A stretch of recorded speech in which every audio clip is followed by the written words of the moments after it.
Hey guys, thanks so much for watching. So today I want to talk to you about really getting to know the numbers in your business, because ideally we want to be able to run our business like it's a machine. We want to know exactly what all the quantifiables are within our business and how to grow the business and how to sustain the business. So we're going to talk about some of the essential numbers that you need to know in order to run your sales and marketing strategy, right? But before we get started with that, if you're watching this live on Facebook right now, please give this a like and leave a comment. Let me know where you're coming from. Let me know where you're watching from. It also really helps us to get more exposure and get in front of more people. If you're watching the replay later on, do the same thing. But if you're watching on YouTube, we post the replays on YouTube. Leave a like or hit the like button, and definitely subscribe, because we're going to be putting out stuff like this all the time, and I want you to be able to get notified when that happens. So hit that little bell icon as well. So to get back into the topic, what I want to discuss here today is the key to really understanding how to grow and scale your business. And I'm not going to talk necessarily about marketing or sales tactics right now, but what I really want to get across, what I want you to understand, is the idea of knowing your numbers so that you know how much and where to invest your time and money so that you can grow your business the way you want to. So some of the key numbers that we're going to talk about here, and they're going to be some acronyms, so stick with me. So one of them we're going to talk about is ROI. Now that stands for return on investment. That's probably not a new term for you. That's probably the most familiar thing that we're going to talk about here. Another thing that we're going to talk about is KPI, and that's a key performance indicator, right? Sometimes we consider those to be lead and lag measures, things that have to do with inputs and outputs in your business, right? And we want to know what they are so that we can track them throughout the day, throughout the week, throughout the year, whatever the case may be. Another acronym that I'm going to throw at you is one called customer acquisition cost. So that's going to be really, really important. That is literally the dollar amount that it costs you to acquire any new customer. So that's really, really important, especially if you're talking about advertising, and especially if you're talking about placing a valuation on your business. Anybody that comes in and want to buy or invest in your company is going to want to know, if we need to add X dollars in revenue, what is that going to cost us in a marketing investment in order to do so? So that's a really important acronym, an important number that we're going to track. Another one is a number, or it's an acronym that we call LTV. That's lifetime value. Another way to write that is CLV, customer lifetime value. So you need to understand exactly how much money you make on a customer's entire association with your business. Sometimes that's looked at on an ACV level, an annual customer value. In different cases, that might be a more appropriate number to base some of your projections and some of your planning on. But typically we look at one of these two, either customer lifetime value or an annual customer value. All of those things are going to go into some ratios that I'm going to talk to you about that will help you determine the health of your sales and marketing process. So you got those kind of framed in your mind. So let's talk about how you would actually put these into action and how they become a part of your marketing plan. So let's say, for example, you've got a stellar marketing strategy. You've got the tactics in place, right? You've got the channels plugged in. If you don't have all of those things figured out, this stuff isn't going to be super useful to you. Kind of a chicken or the egg thing here. And if you have all that stuff figured out, but you don't have that stuff figured out, then what I'm about to talk about is going to be much less effective. So let's just say, for example, we have a lead source that we are really confident in. Lead, or potentially, and I'll even go one step higher, right? Let's start with a traffic source. Right? That is, where are we going to get our traffic from? Whether that's foot traffic in a retail business, whether that's web traffic from our digital marketing, or perhaps that's just interested eyeballs at whatever venue or event that we're focusing our attention on. And then what that's going to do is that's going to feed into our lead flow, right?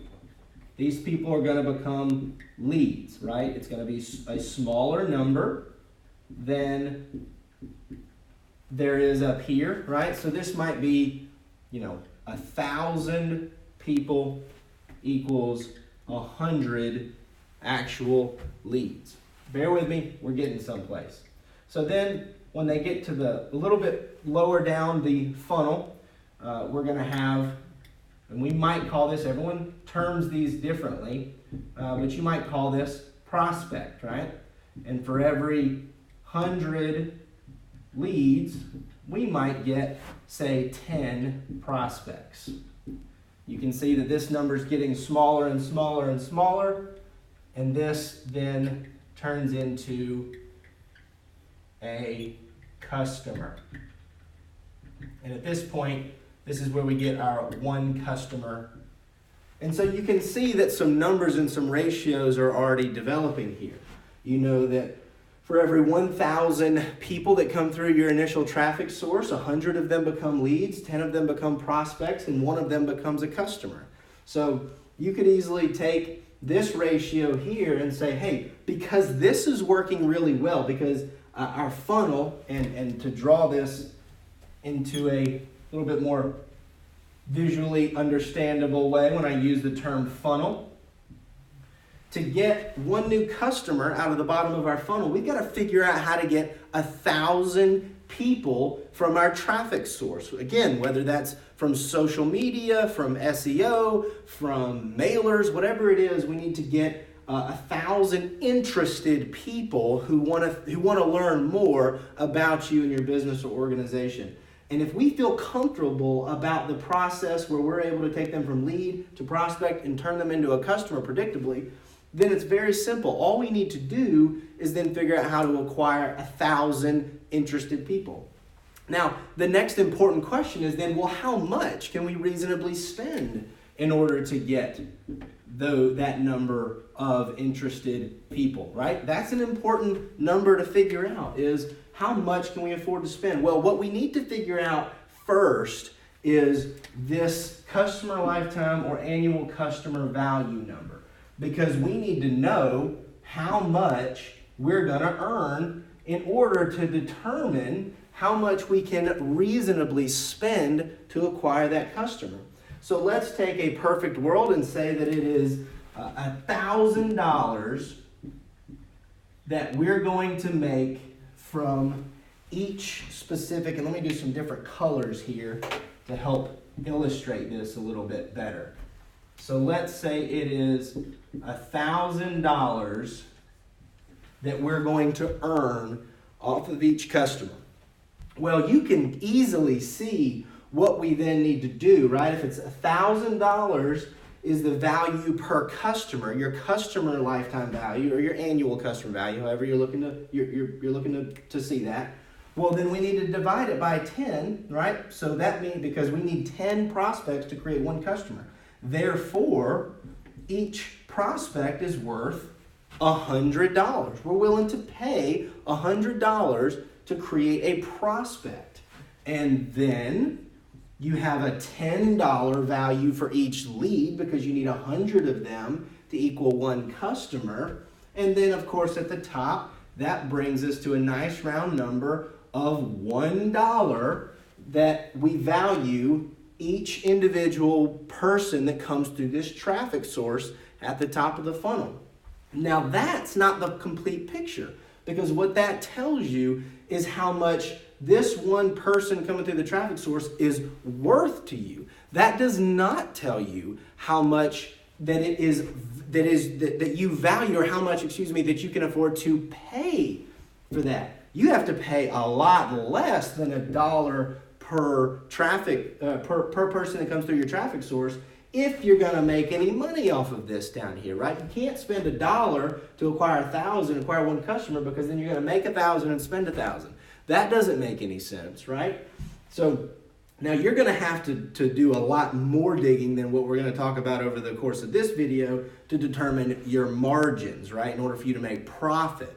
But let's just say, for example, that you can afford, or that you can generate one piece of traffic, one person, whatever you want to look at that, for 10, let's use a different color for this, and you can do that for 10 cents. 10 cents, right? So it costs you 10 cents to get one person to come through this funnel. Multiply that by 10, because it's 10 times more expensive to acquire a lead than it is to acquire one person coming through the traffic. So that means it's going to cost you $1 to acquire a lead times 10. It's going to cost you $10 to acquire a to acquire a prospect. And then it's going to cost you $100 to acquire a customer. And so now we have a ratio. Now this is all theoretical. If you can acquire a customer for 1/10 of the cost that you make on that customer, depending on your industry and your business and what your margins are, that's really, really good. That's a 10x return on your marketing spend. There's that number there. So we have an ROI of 1,000%. A 10x return is a 1,000% return on investment. Your customer acquisition cost, your CAC in this example, is $100. You can acquire a customer for $100. And let's say this is lifetime value, not just annual customer value, but this is customer lifetime value. Let's say that according to this, the annual customer value is $1,000 that we determined already. And so what you have is a CAC to CLV ratio of 100 to 1,000.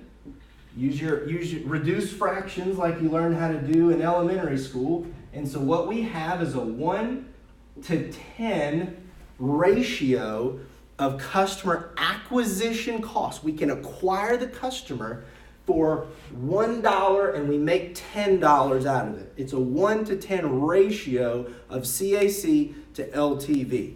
Now, if based on the other costs that your business incurs, that means there's profit, in all reality, this is going to be what you have to acquire a customer for, because if you make, say, 20 or 30% margins, which is great in a lot of businesses, you're actually walking away with a 1 to 2 or 1 to 3 ratio of in terms of your customer acquisition cost and the profit that you're going to earn on that customer. I'm telling you right now, if you told me there was a business that I could spend $1 and make $3 in profit, I'm going to do that all day long. And there's a lot of savvy business people that have figured that out exactly. And so you can see that we've actually gone through a lot of different things here that we need to figure out in order to determine our business's numbers, or at least our sales and marketing processes numbers. If you haven't gone through this process with your team, I strongly urge you to do so.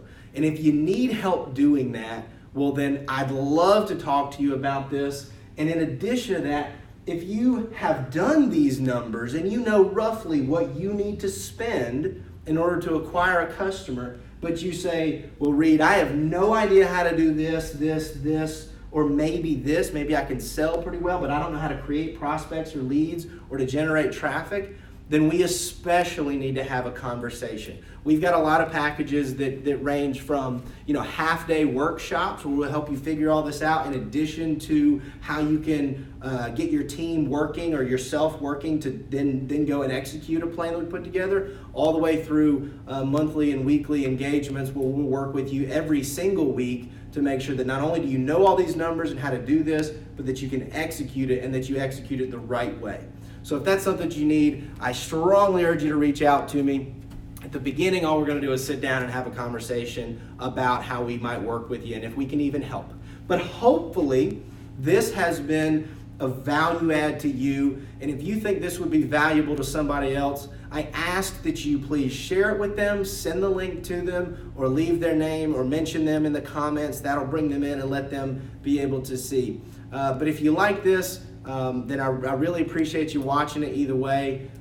So if you have any questions, let me know. Thanks so much, and I'll see you on the next video.